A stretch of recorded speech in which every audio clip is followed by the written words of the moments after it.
मतलब कि किसी भी केमिकल के फॉर्मेशन के लिए जो different laws atoms and molecules combine होते समय फॉलो करते हैं उनके बारे में हम डिस्कस करेंगे। So there are total 6 laws which will be followed by the atoms and molecules for the formation of any type of chemical compound. Okay, हम वन बाय वन हर एक लॉ को एक्सप्लेन करेंगे, उससे रिलेटेड न्यूमेरिकल्स को solve करेंगे, but उससे पहले हम उनके नाम जान लेते हैं कि वो 6 लॉ जो हैं उनके नाम क्या क्या हैं। तो पहला लॉ है law of conservation of mass, second law is law of constant proportions, third law is law of multiple proportions, fourth law is law of reciprocal proportions, fifth law is Gay-Lussac's law of combining volumes, sixth law is Avogadro's hypothesis. So there are total 6 laws which will be followed by the atoms and molecules for the formation of any chemical compound. Okay, बेटा आपके NCERT book में total 5 laws दिए हुए हैं। ऐसा इसलिए है क्योंकि वहां पे फोर्थ लॉ नहीं दिया हुआ है, लॉ ऑफ रेसिप्रोकल प्रोपोर्शन नहीं दिया हुआ है, बट इससे रिलेटेड क्वेश्चंस आईआईटी और नीट जैसे कॉम्पिटिटिव एग्जाम्स में आते हैं, इसलिए हम इसके बारे में भी डिस्कस करेंगे। तो इस अकॉर्डिंग एनसीईआरटी बुक में टोटल 5 लॉज होंगे, लेकिन हम पढ़ेंगे टोटल 6 लॉ को पढ़ेंगे। ओके, तो स्टार्ट करते हैं। आज की क्लास में हम टोटल 2 लॉ पढ़ेंगे, जो कि law of conservation of mass and law of constant proportions. इनसे रिलेटेड न्यूमेरिकल्स और इनसे रिलेटेड आने वाले क्वेश्चंस के बारे में हम डिस्कस करेंगे। ओके, तो फर्स्ट लॉ स्टार्ट करते हैं, that is known as law of conservation of mass. देखते हैं ये क्या कहता है। Okay,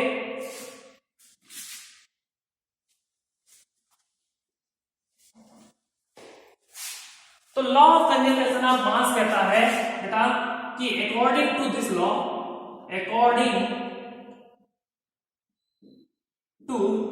law, mass neither be created nor be destroyed in a chemical reaction. कह रहा है कि मास कोई भी केमिकल रिएक्शन के होते समय जो मास हम लेते हैं वही रहता है, ना तो उसको क्रिएट किया जा सकता है ना ही डिस्ट्रॉय किया जा सकता है। मतलब कि रिएक्टेंट से प्रोडक्ट बनाते समय अगर हमने 18 ग्राम रिएक्टेंट लिया है तो प्रोडक्ट चाहे कई सारे प्रोडक्ट बने, लेकिन उनका टोटल मास जो आएगा वो कितना आएगा, वो 18 ग्राम ही आएगा।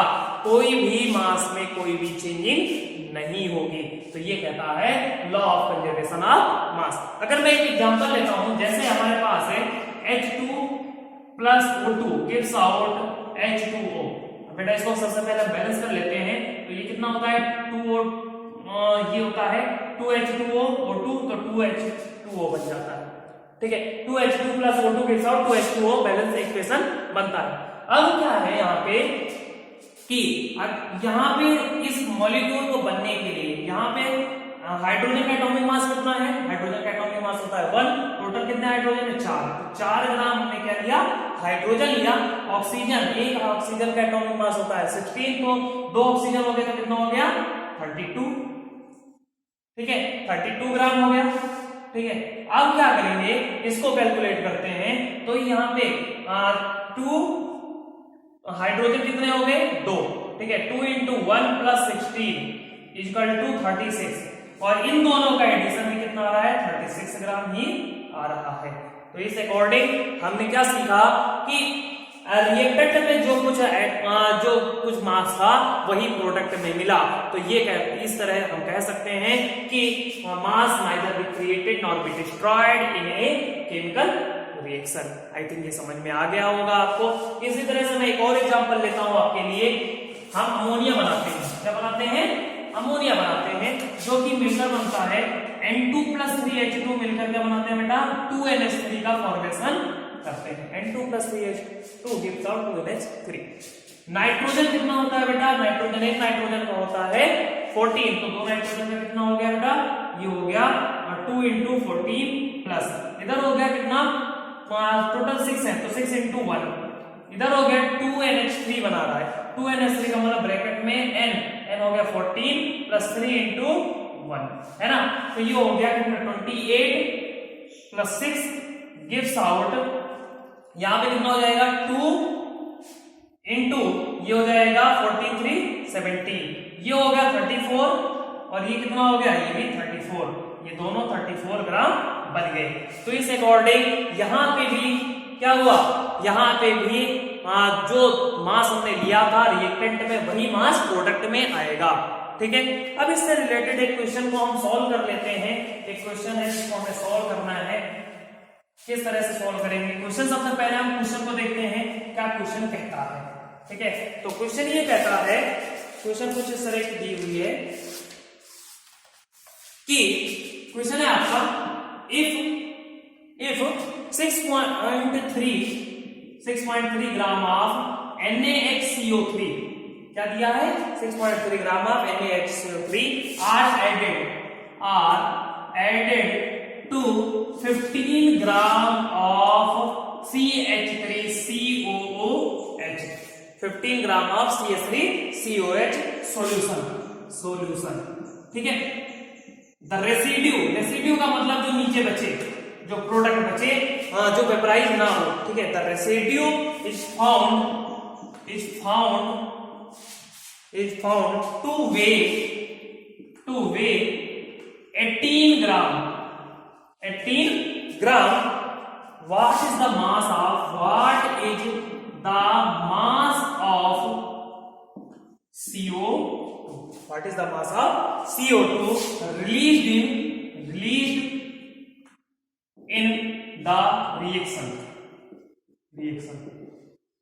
ठीक है बेटा, ये क्वेश्चन कह रहा है कि 6.3 ग्राम NaHCO3 को रिएक्ट करवाया हमने 15 ग्राम ऑफ CH3COH के साथ में, तो रेसिड्यू 18 ग्राम मिला, CO2 कितना मिलेगा। तो सबसे पहले हम क्या करते हैं, रिएक्शन लिख लेते हैं। NaHCO3 plus CH3COOH gives out, ये होता है बेटा CH3COONA, ठीक है, प्लस CO2 प्लस H2O, ये मिलता है। हम इसको थोड़ा सा इधर लिख लेते हैं, H2O लिख लेते हैं और CO2 लिख लेते हैं। अब इसने कहा है कि हमें निकालना किसका है, CO2 का निकालना है, और ये क्या है, रेसिड्यू है। ये कितना है, ये क्या है, रेसिड्यू है। ठीक है, इसने कहा कि कितना लिया था, 6.3 ग्राम NaHCO3 लिया है, और CH3COH कितना लिया बेटा, 15 ग्राम लिया है। ठीक है, 15 ग्राम लिया है, और रेसिड्यू कितना मिल रहा है, 18 ग्राम मिल रहा है। ठीक है, तो कार्बन डाइऑक्साइड निकालना है, कार्बन डाइऑक्साइड को क्या मान लेते हैं बेटा, X मान लेते हैं। ठीक है, आप सॉल्व करते हैं तो हो जाएगा और हम जानते हैं रिएक्टेंट मास इक्वल टू क्या होता है, product mass. Reactant mass equal to product mass. ठीक है, अब क्या करेंगे, यहां पे 6.3 ग्राम है, तो रिएक्टेंट मास 6.3 प्लस 15, ठीक है, इक्वल टू 18 प्लस X। ठीक है, ये हो जाएगा, तो ये हो जाएगा 21.3 ग्राम। ठीक है, 21.3 gram equal to 18 plus X, 18 plus X हो जाएगा। अब क्या होगा कि X निकालना है, तो X इक्वल टू क्या करेंगे बेटा, X इक्वल टू हो जाएगा 21.3 माइनस 18 इक्वल टू कितना हो जाएगा, 3.3 ग्राम। तो जो CO2 का मास आया क्या है, CO2 mass of CO2 X equal to कितना हो जाएगा, 3.3 ग्राम। तो रिएक्शन में 3.3 ग्राम क्या मिल गया, हमें मिल गया CO2 मिल गया। ठीक है, तो I think law of chemical combination में first law of conservation of mass आपको समझ में आ गया होगा। अब हम क्या करते हैं, सेकंड लॉ देखते हैं। सेकंड लॉ क्या कहता है,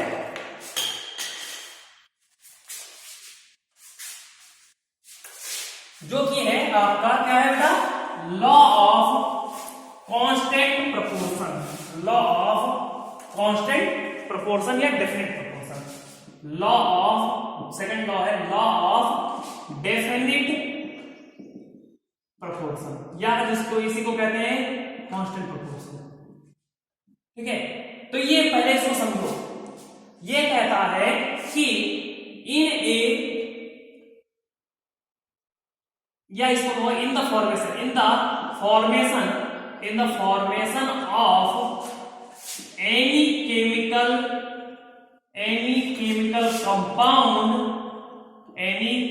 compound the combining elements will have fixed mass or definite proportions। क्या होगा? डेफिनेट प्रोपोर्शंस होगा। ठीक है, कह रहा है कि कोई भी केमिकल कंपाउंड के फॉर्मेशन के समय जब एलिमेंट एक दूसरे के साथ कंबाइन होते हैं तो उनका जो मास होगा वो क्या होगा? फिक्स होगा, मतलब कि वो चेंज नहीं होगा। अगर वो चेंज हो गया तो वो क्या हो जाता है कि कोई दूसरा कंपाउंड बन जाएगा। जैसे अगर मैं बात करता हूं CO2 की बात करता हूं, ठीक है, तो CO2 का अगर हम देखें तो CO2 का जो मास होगा वो 12 ग्राम कार्बन से और 32 ग्राम किससे मिलेगा? 32 ग्राम ऑक्सीजन, मतलब कार्बन 12 ग्राम और 32 ग्राम ऑक्सीजन होगा। अगर ये वैल्यूज नहीं रहती हैं तो कार्बन डाइऑक्साइड का फॉर्मेशन नहीं होगा।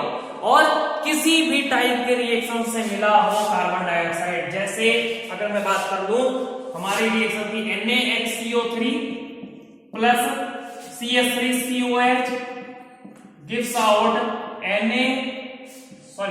CH3COO Na plus H2O plus CO2, एक तो ये हो गई। ठीक है, दूसरी कंडीशन हो सकती है CaCO3 जब ब्रेक होता है हीट करने पर तो बनाता है CaO प्लस CO2 बनाता है। ठीक है, या और कोई भी कार्बन ऑक्सीजन के प्रेजेंस में जले तो CO2 बने। बेटा तीनों केस में CO2 हमें मिल रहा है। ठीक है, तीनों केस में हमें CO2 मिल रहा है और इन तीनों केस में जो CO2 मिल रहा है तो इसमें जो प्रोपोर्शन होगा वो यही होगा कि 12 ग्राम कार्बन होगा एंड 32 ग्राम ऑक्सीजन होगा इस कार्बन डाइऑक्साइड को बनने के लिए, चाहे जिस मेथड से हमें मिला हो। इसी तरह से अगर वाटर की बात कर लें H2O, तो H2O में 2 ग्राम हाइड्रोजन होगा और ऑक्सीजन जो होगा वो होगा 16 ग्राम ऑक्सीजन होगा ही होगा, मतलब कि ये भी चेंज नहीं होगा और इससे मिलेगा 18 ग्राम H2O मिलेगा।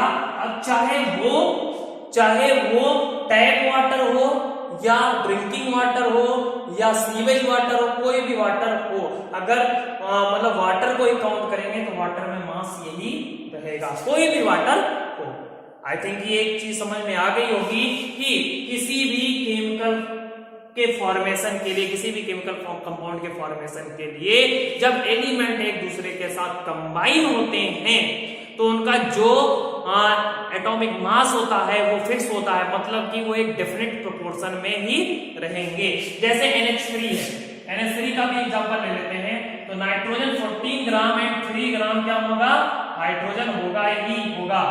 अगर ऐसा नहीं है तो क्या होगा? अगर ऐसी कंडीशन नहीं है तो NH3 का फॉर्मेशन नहीं होगा। अब NH3 किसी भी कंडीशन से हमें मिला हो, कोई भी प्रोसेस हमने यूज किया हो। ओके, ये चीज समझ में आ गई होगी आई थिंक। अब मैं बात करता हूं इससे रिलेटेड एक न्यूमेरिकल की बात कर लेते हैं। क्या है न्यूमेरिकल? ये कहता है कि क्वेश्चन देख लेते हैं हम। एक न्यूमेरिकल बेटा है इसका जो हम सॉल्व करेंगे। इसका कहता है 2 ग्राम ऑफ क्या है? 2 gram of metal burned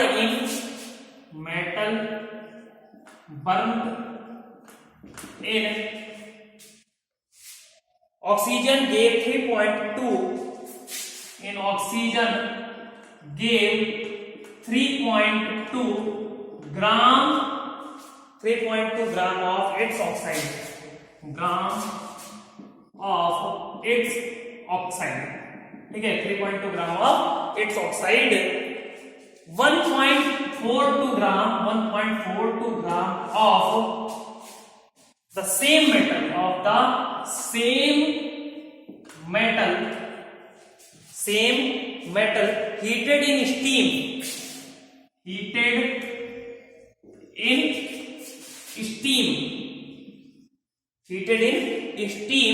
gave 2.27 gram of its oxide, ठीक है, ये दिया इसमें। Which law is shown by this data? Which law is shown by this data? कौन सा लॉ ये डाटा शो कर रहा है, ये क्वेश्चन है आपका, ठीक है। अब सॉल्यूशन इसका देख लेते हैं, क्या है सॉल्यूशन, क्या है बेटा?